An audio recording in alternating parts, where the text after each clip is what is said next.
ഇതാ പെണ്ണ്, അതാണ് ക്യാരക്ടർ എന്ന് പറയുന്നത്. സ്ത്രീയും പുരുഷനും ഈക്വൽ ആണെന്ന് നിങ്ങൾ പറയുന്നുണ്ട്. മാം പറഞ്ഞ പോലെ തന്നെ ഫെമിനിസം എന്ന് പറയുന്ന വേർഡ് മീൻ ചെയ്യുന്നത് ഇക്വാലിറ്റീനെ ആണെന്നും പറയുന്നുണ്ട്. അങ്ങനെയാണെങ്കിൽ വൈ നോട്ട്? എന്തുകൊണ്ട് പറ്റുന്നില്ല? എന്തോ കുത്തി പറയുന്ന പോലെ എനിക്ക് ഫീൽ ചെയ്യുന്നുണ്ട് കേട്ടോ. ഒരു പുരുഷ സംഘടന അല്ലെങ്കിൽ ഒരു പുരുഷ കമ്മീഷനെ അതിന് ഒരു ഇത് കൊടുക്കാൻ നിങ്ങൾക്ക് എന്തുകൊണ്ട് കഴിയുന്നില്ല? ആർഗ്യുമെന്റ് ചെയ്യാൻ വേണ്ടി നിങ്ങൾ കുറച്ച് കാര്യങ്ങൾ പറയുന്നു, അല്ലാതെ വാല്യുബിൾ ആയിട്ടുള്ള ഒരു പോയിന്റ് നിങ്ങൾക്ക് പറയാൻ കഴിയില്ല. മിടുക്കിയ അല്ലേ വരരെ മനസ്സുറപ്പ്. ഈ നിലനിൽക്കുന്ന നിയമ സംവിധാനത്തെ അട്ടിമറിക്കാനുള്ള ആഹ്വാനം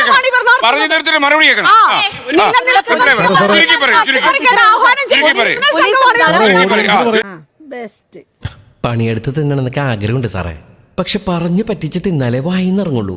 ശീലായിപ്പോയി എന്ന് പറയുന്ന ഫിലോസഫർ ആ കോടതിയിൽ നിന്ന് എന്താ കേട്ടത്? മിണ്ടാതിരിക്കും, നീ പെണ്ണാണെന്നാണല്ലോ കേട്ടത് അല്ലെ? നിങ്ങക്ക് ഗാർഗിയുടെ കഥ മുഴുവനായിട്ട് അറിയോ? അറിയോ?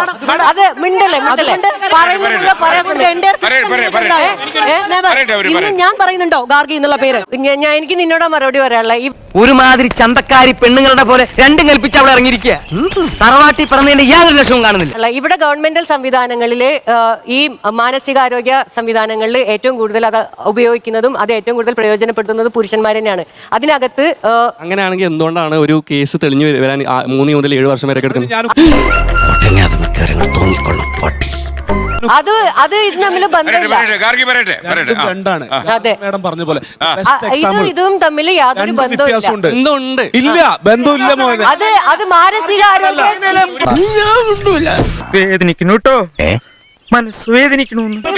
ശ്രദ്ധിച്ചോ?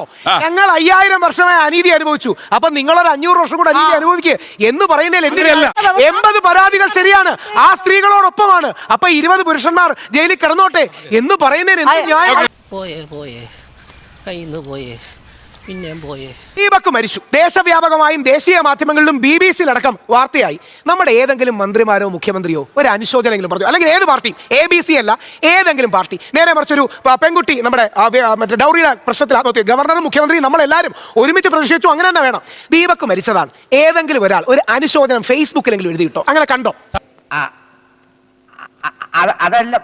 കണ്ടില്ല. ആ പറഞ്ഞതും അതാണ് പ്രശ്നം. കണ്ടില്ല. ആ പറഞ്ഞത് ശരിയാണ്. അത് ദീപ്തി ആയിരുന്നെങ്കിൽ ദീപക്കിന് പകരം അതൊരു ദീപ്തി പുരുഷൻ ഇതേപോലെ മോശം വീഡിയോ എടുത്തു, അതിന്റെ പേടിയിലും അതിന്റെ ഹരാസ്മെന്റിലും അവള് മരിച്ചെങ്കിൽ ഇന്ന് എല്ലാവരും അനുശോചനം ചെയ്യുമായിരുന്നു. ആണായോണ്ട് ആരും മൈൻഡ് ചെയ്തില്ല. അന്തരാസ് കൂന്തരാസ് അവന്റെ അമ്മേരെ തള്ളേ കലിപ്പ് തീരണില്ലല്ലേ? പറയല്ലേ, വാർത്തയാവുന്ന മാത്രമേ നിങ്ങൾക്ക് അറിയുള്ളൂ. എത്ര പെൺകുട്ടികൾ ഈ വീഡിയോ കാരണോ ഈ കാരണോ ഒക്കെ മരിച്ചു? എത്ര അനുശോചനം? ഒരുപാട് പേര്, പേരൊന്നുമില്ല, ഒരുപാട് പേര്. എന്നാണുണ്ടോ നിങ്ങൾക്ക്? എനിക്കും തോന്നിയത്. ശ്രീ രാഹുൽ ഈശ്വരും കൂട്ടരും കൂടി വരുന്ന ഈ ഹോട്ട്ലൈൻ കമ്മ്യൂണിക്കേഷനും കൗൺസിലിംഗും അല്ലെങ്കിൽ ചരമ വീടുകളിൽ പോയിട്ടുള്ള ഐക്യദാർഢ്യത്തിനും അപ്പുറം എന്താണ് നമ്മുടെ അജണ്ട? ഇങ്ങനെ എന്തെങ്കിലുമൊക്കെ പറയുമ്പോഴേ എന്റെ മനസ്സിനൊരു സന്തോഷം ഉണ്ടാവുള്ളൂ. ഞാൻ എന്റെ സന്തോഷം നോക്കിയാൽ അദ്ദേഹം ചോദിക്കുന്നു, സാധാരണ പൗരനായ രാഹുൽ ഈശ്വറും മിഷൻ സ്പെൻസ് കമ്മീഷനും അടക്കം ഹോട്ട്ലൈൻ അല്ലാതെ അവർക്ക് സമ്പത്ത് എത്തിക്കുന്നതല്ലാതെ ഐക്യദാർഢ്യം പ്രകടിപ്പിക്കുന്നതല്ല എന്ത് ചെയ്യുന്നു? അതിന് ആദ്യ ഉത്തരം, ഇതുപോലും ഇവിടുത്തെ മന്ത്രിമാരും രാഷ്ട്രീയക്കാരും ചെയ്യുന്നില്ല. ഞങ്ങൾ അത്രയെങ്കിലും ചെയ്യുന്നുണ്ട്, ഒരു അധികാരവും ഇല്ലാഞ്ഞിട്ട്. നിന്നോടൊന്നും പറഞ്ഞിട്ട് കാര്യമില്ല, നോ ഇൻഫർമേഷൻ, വിവരമില്ല. 2, പുരുഷ കമ്മീഷൻ വന്നാൽ എന്ത് ചെയ്യും? ദീപക്കിന് വിളിക്കാൻ ഒരു ഇടം കാണും. നീ പേടിക്കണ്ട മോനെ, ഞാൻ നോക്കിക്കോളാന്ന് പറയാൻ നീ നാളെ എന്റെ അടുത്തേക്ക് വന്നാൽ ചോദ്യമല്ലേ? 3, ക്വാസി ജുഡീഷ്യൽ ബോഡി എന്ന് മാഡം പറഞ്ഞുകൊണ്ട് തന്നെ 2 പേരെയും വിളിച്ച് അതിന്റെ തെളിവുകൾ ചോദിക്കാനുള്ള സ്പേസ് ഉണ്ടാകും. ഈ കേസിൽ പോലും ആലോചിച്ച് നോക്കൂ, ഷിംജിത വെളിയിൽ ഇറങ്ങിൽ ആദ്യം പരാതി കൊടുത്തെങ്കിൽ ഷിംജിത അതിജീവിതയും ദീപക് വേട്ടക്കാരനും ആവുമായിരുന്നു. തോന്നി അതങ്ങനെ വരൂ, അതങ്ങനെ സംഭവിക്കൂ. ഈ ലോകത്തിന്റെ ഒരു പോക്കേ. പുരുഷ കമ്മീഷൻ ഉണ്ടെങ്കിൽ അവന് വിളിക്കാനൊരിടം, സാന്ത്വനം പകരാനൊരിടം, ലീഗൽ മെന്ററിംഗ്, ഫൈനാൻഷ്യൽ, അതായത് കേസ് നടത്താനുള്ള സപ്പോർട്ട്, ഇത്തരം കാര്യങ്ങൾ കിട്ടും. ഇതാണ് വനിതാ കമ്മീഷൻ ചെയ്തത്, പുരുഷ കമ്മീഷൻ ചെയ്യാൻ ആഗ്രഹിക്കുന്നത്. കൊള്ളാം മോനെ, നിന്നെ ഞാൻ നിരുത്സാഹപ്പെടുത്തുന്നില്ല. എനിക്ക് പരിപൂർണ വിശ്വാസമായി. ക്ഷമിച്ചോളൂ. നിങ്ങളിപ്പം കാശ് കൊടുത്തത് ഇങ്ങനെ ഈ പരസ്യമായിട്ട് വിളിച്ചു പറയുന്നുണ്ടല്ലോ, ആ കുടുംബത്തിന് അത് എത്ര കുടുംബത്തിന്റെ ദാരിദ്ര്യം മാഡത്തിന് അറിയാം. കൗതുക ലേശം കൂടുതലാണ്. സുഹറ മാഡം അറിഞ്ഞിരിക്കാനാണ്. അവരുടെ മകൻ മരണത്തിന് 2 ദിവസം മുമ്പ് ഗ്യാസ് പറഞ്ഞിരുന്നു. ആ അമ്മ ഈ പരിപാടിയിൽ നടക്കുമെന്ന് പറഞ്ഞു. ഗ്യാസ് വരുമ്പോ ഇനി മേടിക്കാൻ അവരില്ല, ഞങ്ങളുടെ കാശും ഇല്ലെന്ന് ഇരുന്ന് തത്വം പറഞ്ഞുകൊണ്ട് കാര്യമില്ല. പുരുഷ കമ്മീഷൻ വന്നുകൊണ്ട് സ്ത്രീകൾക്കും കുട്ടികൾക്കും ദുർബല വിഭാഗങ്ങൾക്കും എന്താ ഗുണം? ഒരു ഗുണമില്ല. കാരണം ഇവർക്ക് മറുപടി ഇല്ലാത്തോണ്ട് കൺഫ്യൂസ് ചെയ്യുക.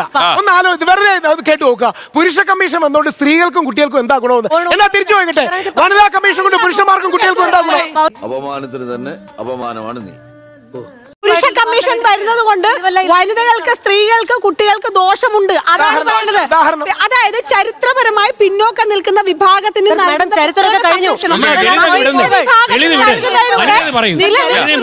അനാവശ്യമായി ജാതിവൽക്കരിക്കുക. നാറി, നിനക്ക് നാണമുണ്ടോ?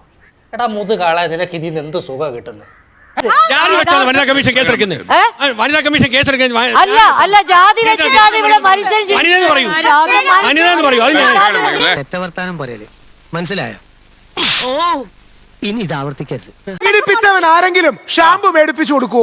ഈ റേപ്പിനെ പോലെ ഭീകരമാണ് വ്യാജ റേപ്പ് പരാതി എന്ന് കോടതികൾ പലപ്പോഴും പറയുന്നത്. റേപ്പ് ചെയ്തു, മുഖത്തു തുപ്പി എന്നൊക്കെ പറഞ്ഞതിന് ശേഷം അവന് ഷാമ്പു, അവന് ചെരുപ്പ്, അവന് 10,000 രൂപ വിഷു കൈനീട്ടം കൊടുക്കൂ. ഇത് എന്നെ ഉദ്ദേശിച്ചാണ്, എന്നെ തന്നെ ഉദ്ദേശിച്ചാണ്, എന്നെ മാത്രം ഉദ്ദേശിച്ചാണ്. അപ്പം വ്യാജ റേപ്പ് കേസല്ലേ നടന്നത്?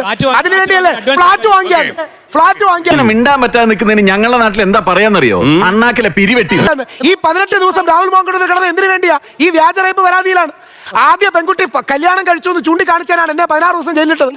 ഇതാണ് ഇന്ന് സുപ്രീം കോടതി മാറ്റിയ വിധി. വല്ലാത്ത തലവേദന, ഞാനൊന്ന് കിടക്കട്ടെ. എന്നാ ഞങ്ങൾ അങ്ങ് ഇറങ്ങട്ടെ. ആയിക്കോട്ടെ. സന്തോഷായി.